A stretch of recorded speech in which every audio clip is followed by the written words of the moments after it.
Maintenant, vous avez compris avec la petite démo précédente que c'était simplement des courbes qui apparaissaient, des arêtes qui peuvent avoir des formes quelconques dans l'espace qu'on va chercher à tracer. On ne pourra pas trouver toutes les arêtes, tout le type d'arêtes, tous les types d'intersections. Donc, globalement, ce sont des intersections entre cylindre et plan, entre cylindre et cylindre, ou entre plan et plan, que vous allez devoir chercher. Sachant que pour pouvoir les tracer dans un plan, vous allez devoir retrouver des points caractéristiques. On a compris, par exemple, des sommets qui sont faciles à retrouver, les points les plus bas qui sont encore faciles encore à trouver, les extrémités, gauche, droite, ou alors ensuite il y aura aussi toute la recherche du point intermédiaire. Et plus la courbe est longue, et plus vous allez devoir chercher de points intermédiaires. Donc, voilà le type de surface entre lesquelles on va chercher les intersections. Okay. Bon, ça c'est la classique que vous connaissez, ça c'est un résumé. L'intersection plan et cylindre, quand c'est bien perpendiculaire à l'axe du cylindre, on sait que ça fait un cercle. Si ça commence à être oblique, du coup l'intersection dans l'espace sera une ellipse. Et dans les plans, la plupart du temps, ce seront des ellipses. Okay. Un plan qui passe au travers d'un cylindre passant par son axe, à ce moment-là, ça vous donnera deux droites. Une droite au-dessus, et ici, dans ce cas-ci, une droite en dessous, si le plan continue à couper jusqu'en bas. Et puis, vous avez l'intersection vraiment beaucoup plus quelconque, qui est l'intersection entre deux cylindres. Voilà,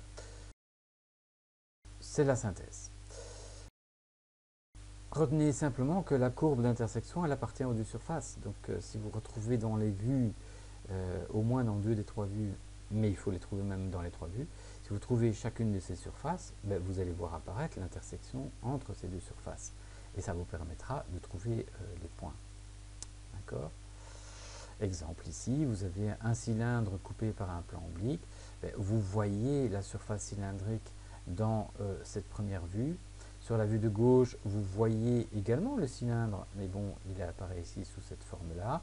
Et vous voyez le plan qui coupe bien en oblique dans la vue de gauche. Par contre, en vue de face, c'est le plan de notre dessin. Donc le plan de notre dessin est le plan oblique, et le cercle est notre plan oblique. On voit donc l'intersection en rouge.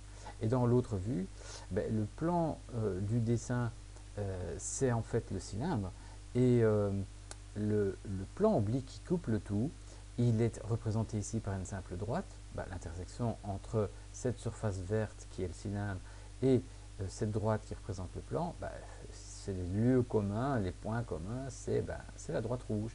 Donc l'intersection ici, elle apparaît là et là. On sait que dans l'espace L1, c'est une ellipse. Ici, vous découvrez que dans certaines vues, ça a un aspect particulier. L'ellipse apparaît sous forme de cercle.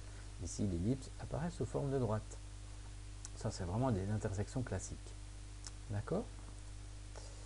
Comment est-ce qu'on va donc trouver un point maintenant particulier d'une intersection ? On sait très bien qu'on peut relier toute position sur les vues grâce à la droite de 45 degrés et au fait qu'il y a un alignement parfait entre les vues. Donc ce point-là, par exemple, où est-il dans l'autre vue? Imaginons qu'on vous dit il est ici dans l'autre vue, vue de dessus, et grâce à ça, vous avez toutes les coordonnées. Et donc vous allez pouvoir reporter la position dans la profondeur de la pièce, ça c'est l'avant de la pièce, ça c'est l'arrière de la pièce. Grâce à la droite de 45 degrés, cette profondeur va pouvoir être reportée dans la vue de gauche, et la hauteur de ce point, puisque c'est le même point, lui peut être pris depuis la vue de face. On croise donc les deux traits de construction pour retrouver la position de ce point. Donc c'est vraiment la technique spéciale. Donc ici, dans le cas de notre cylindre coupé par un plan oblique, pour trouver un point intermédiaire, on va procéder de la même manière. Alors dans le cas d'une courbe fermée comme l'ellipse, vous avez des points caractéristiques que vous pouvez déjà repérer très facilement. Donc par exemple, le point sommet qui est ici se trouve au sommet à cet endroit-là. Et donc ce point sommet, qui est le point A, je peux retrouver sa position ici. Le point C qui est dans le bas, je retrouve le point C dans le bas ici. Et je peux donc le reporter là, construire sa position sur le côté. Et je trouve donc le point C sur la troisième vue. Les points extrêmes gauche et droite aussi, on les trouve facilement. Par exemple, ici le point B. Ce point B, je sais déjà qu'il est quelque part sur cette droite-là, l'ellipse n'étant pas encore connue. Le point B, je vais voir où il est, je tombe sur l'ellipse à cet endroit-là, donc je reporte là. Et ce point B, je vais prendre cette position avec la droite de 45 degrés pour arriver à le situer. Le point D, qui est de l'autre côté dans l'ellipse, il est effectivement de l'autre côté de l'ellipse, mais je vois qu'il est confondu avec le point B lorsque je fais ma construction tout à fait logique. Puis si vous avez compris les constructions qui sont là, n'importe quel point intermédiaire ici va pouvoir être trouvé avec la même technique. Prenons le point Z, j'ai pris au hasard un point que je trouve facilement dans deux des trois vues, où l'ellipse est représentée par une forme reconnaissable facilement, un cercle ou une droite. J'ai trouvé donc décidé que je cherchais ce point Z. Ce point Z, je connais déjà sa hauteur et sa position en profondeur grâce à la vue de gauche. Il est là, on est là sur l'ellipse.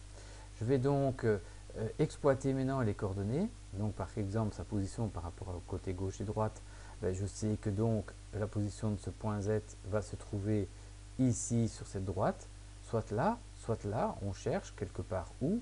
Et bien Z sur la vue de gauche, on va le retrouver par la droite de 45 degrés pile poil. Et ensuite, en cherchant l'ensemble des points, on finit par trouver notre courbe. Plus la courbe est longue, n'oubliez pas, plus il faut chercher de points. Minimum donc, comme point intermédiaire, 2 à 3 points pour que la courbe soit fidèle à la réalité. Dans le cas de la courbe ouverte, où va apparaître notre courbe, voilà ici vous voyez une perspective où on voit qu'est-ce qui se passe. Cette courbe particulière, c'est l'intersection de quoi? D'une portion de cylindre, un quart, avec le plan oblique qu'il a coupé.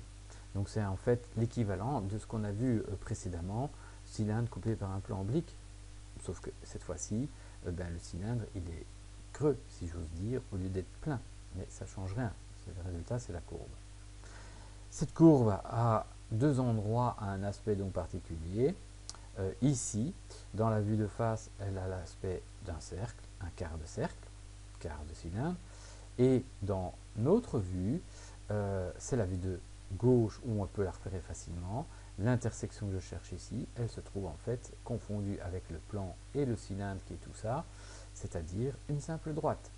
Donc l'intersection à l'aspect quart de cercle ici et droite là, j'ai toutes les positions de tous les points qui se trouvent sur les différentes vues et je vais pouvoir donc reporter ça.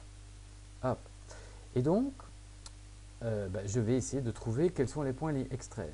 Alors dans ce cas-ci, comme c'est un quart de cercle, je peux trouver le sommet là où débute l'intersection, c'est-à-dire au sommet du quart de cylindre, c'est-à-dire à hauteur du centre de notre cylindre. Donc ça, c'est le point de départ. Ce point-là, je peux déjà le retrouver là. Je le reporte donc dans le vu qui est ici et j'arrive à trouver sa position. Pourquoi est-il là? Parce que je vais aller, ce point et l'intersection étant là, je vais aller repositionner la dernière coordonnée ici pour le tracer. Et je fais la même chose pour les autres points à l'extrême. Donc je vais terminer ma courbe où la courbe, l'intersection elle est là et à un moment donné elle s'arrête quand? Elle s'arrête quand l'intersection entre cylindre et plan incliné s'arrête, c'est-à-dire quand l'un ou l'autre a disparu. Quand est-ce que le demi-cercle s'arrête? Le demi-cercle s'arrête ici, pile poil aligné avec le centre, au-dessus. Et quand est-ce qu'il s'arrête au niveau du plan? Quand le plan est terminé. Donc, il s'arrête ici quelque part. Je peux donc reporter le point d'arrivée ici quelque part.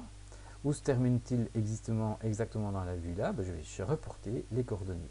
J'ai déjà quelques informations en hauteur. Je vais reporter dans la vue de gauche.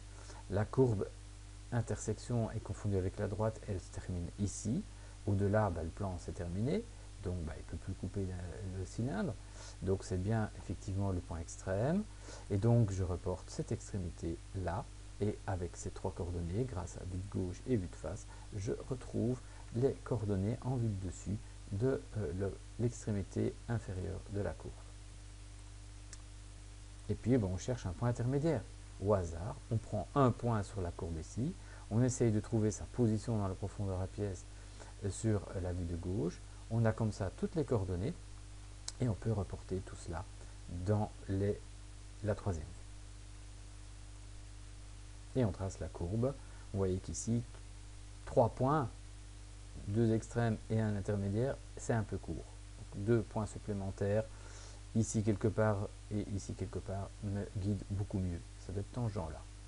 Ici, ça va être tangent à cette droite-là dans ce cas-ci. Okay. Donc, en résumé, vous repérez dans les 3 vues ou 4 vues que vous avez, les 2 surfaces qui vont générer l'intersection. Okay. Cette courbe, une fois que vous avez repéré cette courbe, vous essayez de trouver dans quelle vue elle apparaît de manière simple. Droite, arc de cercle, cercle. Une fois que vous avez repéré ces 2 vues où elle peut être tracée facilement, avec une latte ou avec un cercle, vous allez essayer de reporter tous les points qui appartiennent à cette courbe vers la troisième vue pour pouvoir tracer la courbe sous forme quelconque. Des cas particuliers, cylindre contre cylindre, ici avec axe concourant, on va avoir des courbes qui ont parfois, dans une vue, un aspect particulier. Ici, c'est le cas de droite. Pourquoi? Parce que les 2 cylindres ont le même diamètre. S'ils n'ont pas le même diamètre, ce ne sera pas le cas. Remarquez que si vous aviez coupé avec un plan à 45 degrés votre cylindre, à ce moment-là, eh bien l'ellipse qu'on est obligé de tracer quelque part, l'ellipse en fait a l'aspect d'un cercle. Un cercle, on le sait, c'est une ellipse particulière. Voilà, j'espère qu'avec ça, vous avez maintenant tout ce qu'il vous faut pour pouvoir faire votre tracé. Mais qu'est-ce que tu fais avec ça, toi? Hein? Dis donc, qu'est-ce que tu fais là? Alors, il n'a pas l'air de vouloir exécuter l'affichage. Hop, on va essayer de le faire. Voilà. Alors, les intersections, cas particulier, voilà, voilà, voilà.